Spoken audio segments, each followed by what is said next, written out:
Hey guys, it's Dom here. I know I haven't made a video for a while, but I'm gonna try one today. I think I got my audio video set up in a way that's actually gonna work. I've been really struggling with the audio, but hopefully this little lav mic actually does its job and I can figure out some audio stuff on the computer. But anyways, if this works, I'll get a few more reviews out. I've got quite a few things coming to the channel, hopefully, once I get in the groove of things. Right now, I want to talk about my relatively new toy. This is a PDTO Chinese chainsaw. I got it off eBay. It was 76 bucks. US stock. It got to my house within 5 days. I believe I bought it at the beginning of the last week of school before Christmas break. It showed up December 24th. I also broke it for the first time on December 24th. So don't let that fool you. If you want to skip to the end of the video, the chainsaw's pretty good. It's like super amazing. At least it's really impressed me for what it is and what I paid for it. But if you're making a living with a chainsaw, probably not the best idea. I live in Kansas, so the stuff that I'm cutting down isn't that big. I'm not using it to make money, although I have done that already.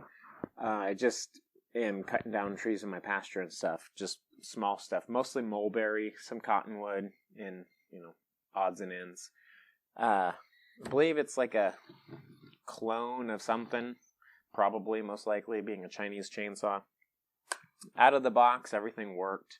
You got to go through and set up the carb. So you're playing with the low and high idlers or fuel adjustments and the idle. This saw it's been really good to me so far. First day I got it, like I said, I broke it, and that was because I was being stupid. I was trying to do some plunge cuts into some stuff, just playing around, seeing what it could do. And I got cocky and I lost control and it kicked back really hard. Chain brake works really good because the chain brake worked, but it kicked back so hard. Let's see. It broke the chain tensioner or the bar tensioner, whatever you want to call it, the bar adjustment screw right here. Just really did a number on this guy. Luckily enough, parts for these things are super cheap and super available. I got this part, prime shipping. It showed up December 27th at my house. It was $3 for the new part. Put it in the saw, and it's been working great since. When I ordered that, I wasn't 100% sure if it was the right part, so I bought a new chain brake side cover. Haven't had to use it, but it has the adjustment screw in there. This was like $10. I'm pretty sure I got this one from eBay. And it came with the pull handle and a little sprockety thing for the pull starter. So, out of the box, the saw is pretty good. You gotta tune it, set it up. The one issue I had, which I think is just an oversight on the manufacturer, or just they're cheap. They really have the air filter just cranked down on there. And that's because there's an issue with how the air filter mates to the carb intake. There's no, at least out of the box, there is no gasket or anything here. So I was sucking in a bunch of sawdust into the intake. When I realized that, it was because the saw was running great. I was doing a lot of cuts. And it just kept dying on me. I lost a lot of power. I opened it up, trying to figure out what was going on. And I noticed that the intake here was all filled up with gunk. So I ended up taking the carb apart, cleaning it out. I tried a lot of stupid fixes, trying to overthink the problem. The simplest fix, I just went out to my Harbor Freight O-ring assortment kit that I got years ago. Found an O-ring that fits. Slid it on, and then cranked this sucker down. I haven't had any issues with that since then. That's well, I think it's just lazy or bad engineering. I don't see why they don't have something there out of the box. Their idea of getting this to work is just like cranking this down to, ridiculous tensions. So let's see. The saw, it starts super easy. It runs really good. I'll start it up here in a second.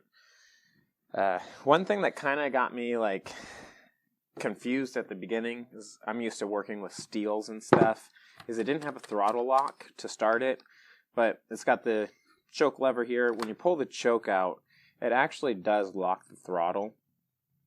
So when the choke is all the way pulled out, it locks the throttle. Give it a good pull. And this is cold. I haven't started it. I'm thinking it usually takes about 3 pulls. So first pull, well, and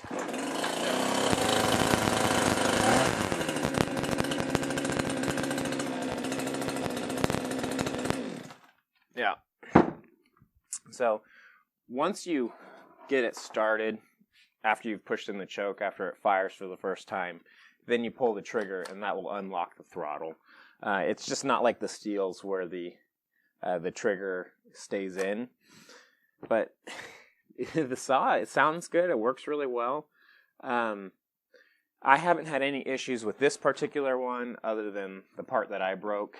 It did take a while getting the carb all tuned in, but that's what you get with a saw like this. These are definitely not for the mechanically challenged. If you like to tinker with things, if you like, figuring out how things work and fixing stuff, and you don't want to spend a lot of money, these are great saws. This one has just worked for me. Granted, I've only had it for 2 months, but within a week of having it, I cleared out some trees. I did some just trees fell, cut them up, threw them in my truck, took them away, and I got paid $500 for it. So it well then paid for itself. Now, I got this one because I don't have my own chainsaw, other than Harbor Freight Lynx 40-volt chainsaw. And my mom was getting mad at me for asking her for her Stihl or her Dolmar or Mercola saws, so I bought this because I don't have a lot of stuff to cut, but when I do have stuff to cut, it sucks having to drive 45 miles to go get her saws. So I got this one, and it's worked out great. She was so impressed with it, she actually bought 2 for her house, 2. And the first one, no problem. She bought 2 of them, had them sent here. I went through and it's a Chinese thing. You tighten all the screws, maybe put some Loctite on them so it doesn't rattle loose. I put the little O-ring on her air filters, and both saws worked great. Like a week later, went out and we were cutting wood out in her house at her pasture, my brother and I, and one saw worked great and the other saw started off great, but it's this one right here. Identical saws. But it really stopped. The oil pump died on it. So back to Amazon. This is the replacement oil pump I got. $6. I think it's like 5 screws to get it out. But just cheap. You can tell. You get what you pay for. Some of these parts are great, but this one, it's got a lot of grinding marks here. The pump itself is really grindy.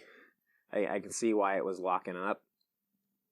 And the drive that runs the pump, the worm gear, is this plastic junk. So I got a replacement one, and they know that they're junk because this replacement one, the replacement one's in the saw.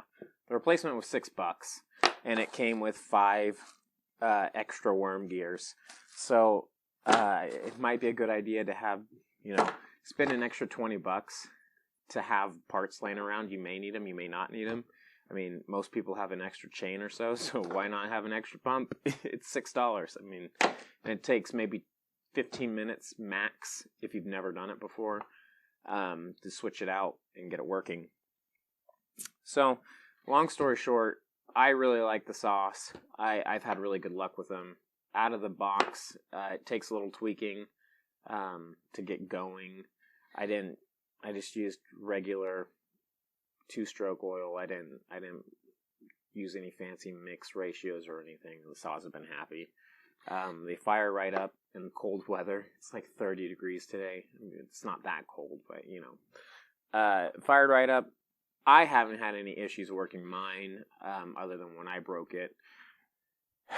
The oil pump on this one, it sucked. So 1 out of 3 saws out of the box had an issue within the first week of ownership. But then again, you know, super easy fix. Now, if you want to see it actually cutting, I'm going to post some clips of me using the saw at the end. It's a good saw. I'd buy it. I'd recommend it if you like tinkering things, if you're not going to get pissed off about, you know, having to replace small things like this every now and then.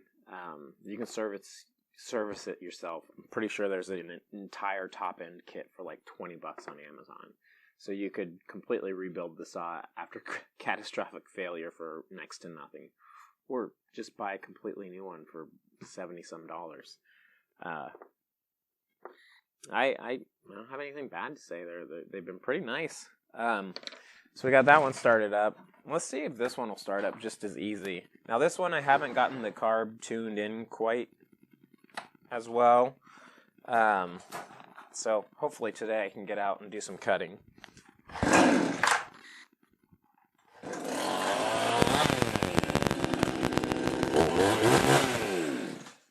They sound good. They work good. I like them. One issue with them, though, is they are incontinent. They will leak bar oil everywhere. So some of this is from replacing the pump, but though the oil pump, it does leak. So either drain it or put it in a place where you're not going to care if the oil pump leaks out everywhere. So that's it for today, or for this video. Like I said, if the sound quality and everything turns out all right, and I get a good system going, I'm hopefully going to get some videos here shortly. Probably some on the KZ750 there. A lot of my time has been eaten up working on, oh, you can't see him, my 72 F250. I didn't really have a good system set up, so I'm limited on time. So it's kind of like, do I want to knock out the project today, or do I want to stretch it out and screw around with cameras? But I think I've found a solution to that, so I can get some more projects going on. I might have found a solution for just sitting here at the bench, so I can do some tool reviews and stuff. I've got quite a few that I'm ready to do. I don't want to waste my time and not have the technical stuff figured out. So stick around, and hopefully it all works out. But here's some shots of me in my goofy ass super suit cutting some wood. So anyways, like and subscribe if you want, and I will see you guys later maybe.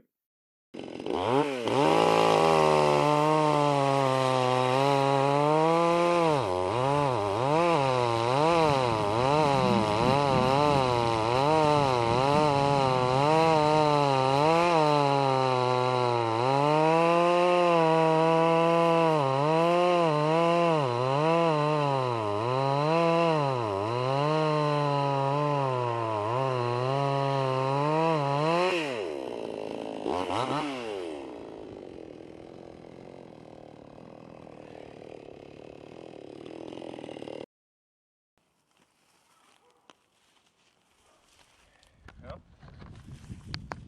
it cuts.